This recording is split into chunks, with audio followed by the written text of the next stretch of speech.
India news हट, भारत की खबरें सच्चाई के साथ।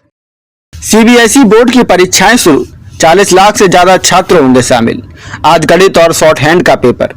सीबीएसई की 10वीं और 12वीं बोर्ड परीक्षाएं मंगलवार से देश भर में शुरू हो गई हैं। केंद्रीय माध्यमिक शिक्षा बोर्ड सीबीएसई के अनुसार इस वर्ष कुल 43,67,870 परीक्षार्थी इन दोनों कक्षाओं की परीक्षा में शामिल होंगे।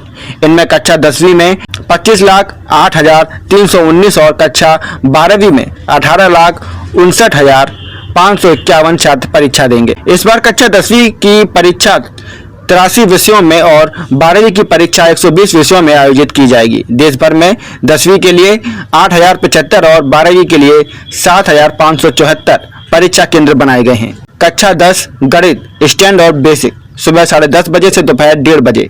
कक्षा 12 बायोटेक्नोलॉजी एंटरप्रेन्योरशिप सुबह 10:30 बजे और दोपहर 1:30 बजे। शॉर्ट हैंड सुबह 10:30 बजे से दोपहर 1:30 बजे। सीबीएसई ने स्पष्ट किया है कि कक्षा 10वीं के सभी छात्रों के लिए पहली बोर्ड परीक्षा में शामिल होना अनिवार्य है।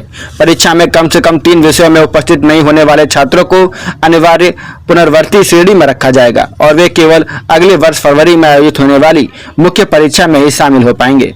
सीबीएसई परीक्षा नियंत्रक संयम भारद्वाज ने कहा कि पहली परीक्षा में कंपार्टमेंट वाले क्षेत्रों को ही दूसरी परीक्षा में बैठने की अनुमति दी जाएगी। उन्होंने सभी छात्रों और अभिभावकों से अपील की है कि वे अप्रमाणित जानकारियों पर विश्वास न करें और परीक्षा प्रक्रिया में बाधा डालने या भ्रामक सूचना फैलाने वाले व्यक्तियों के खिलाफ सख्त कार्रवाई की जाएगी। बोर्ड ने भरोसा दिलाया है कि इस वर्ष भी प्रश्न पत्रों की गोपनीयता, परीक्षा केंद्रों की निगरानी और सुरक्षा व्यवस्था पूर्ण वर्षों की तरह सुदृढ़ रहेगी। कक्षा 12वीं के लिए डिजिटल मूल्यांकन सीबीएसई की परीक्षाओं के लिए कक्षा 12 की उत्तर पुस्तिकाओं के मूल्यांकन हेतु ऑन स्क्रीन मार्किंग प्रणाली की शुरुआत की है, जबकि कक्षा 10 का मूल्यांकन पारंपरिक भौतिक माध्यम से ही जारी है। इस नई व्यवस्था की तैयारी सुनिश्चित करने के लिए शिक्षकों को 16 फरवरी से डिजिटल मूल्यांकन प्लेटफॉर्म पर अभ्यास सत्र पूरा करने के लिए निर्देश दिए गए हैं। मूल्यांकन के लिए लॉगिन क्रेडेंशियल शिक्षकों को उनकी पंजीकृत ईमेल आईडी पर भेजे जा रहे हैं। अभ्यास अवधि के दौरान सभी गतिविधियों की निगरानी की जाएगी ताकि पूरी प्रक्रिया को सुचारू और